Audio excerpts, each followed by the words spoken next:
You're listening to EUAudio. Listen, learn, lead.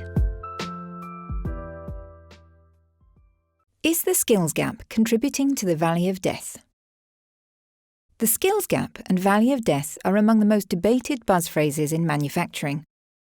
While the first refers to the misalignment between skills demand and offer in the labour market, the latter describes the infamous gap between initial research and final commercialisation of a product. In this episode, we examine how these gaps might be influencing each other. The idea that there's a skills gap in manufacturing has gained traction in the years immediately after the 2007-08 financial crisis. Around this time, employers and labour market researchers started to notice that while job openings slowly went back to pre-recession levels, the unemployment rate remained high. Around the same time, another concept started to emerge in the startup and venture capital scene: the valley of death. This happens when a company develops the initial prototype for a new product or service, but lacks the resources to bring it to market. Lack of funding is usually the culprit, but financial problems are not the only obstacle. Could it be that the skills gap and the valley of death influence each other? If so, what can manufacturers do to break this vicious circle and spur innovation? Several studies, including one by Deloitte in collaboration with the Manufacturing Institute, have examined manufacturers' difficulty in finding skilled workers. One thing that emerges from this body of research is that the skills gap isn't limited to high-tech positions, but extends to roles that require advanced skills in fabrication, machining, and assembly. Another key finding is that many employers struggle to hire candidates with the right set of soft skills, which are highly desirable in management positions.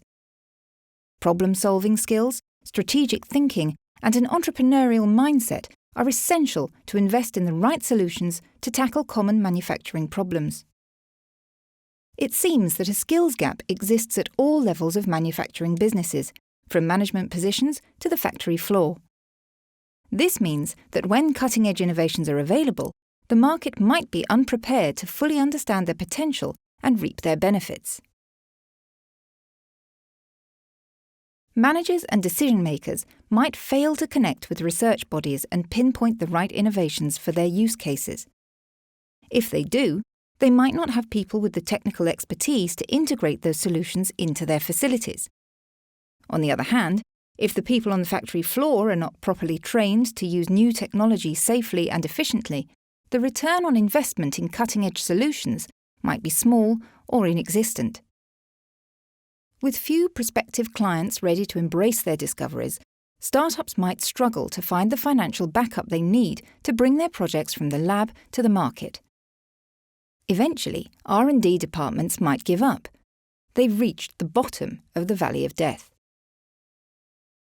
When a project is scrapped for lack of potential buyers, it might seem like the technology at its base was not mature enough to be marketed to manufacturers. In reality, it might be that businesses were not ready to embrace it. Like in the old riddle of the chicken and the egg, it's hard to say what comes first: the skills gap or the valley of death. Though the answer might elude us, what's certain is that the two phenomena influence each other. To overcome this impasse and spur innovation, it's essential to bridge the divide between research and industry. This can only be done through educational resources that introduce manufacturers and their employees to the benefits of digital technologies. A good starting point might be EU Automation's Knowledge Hub, our free platform gathering dozens of articles and 2 full-length books on the 4th Industrial Revolution.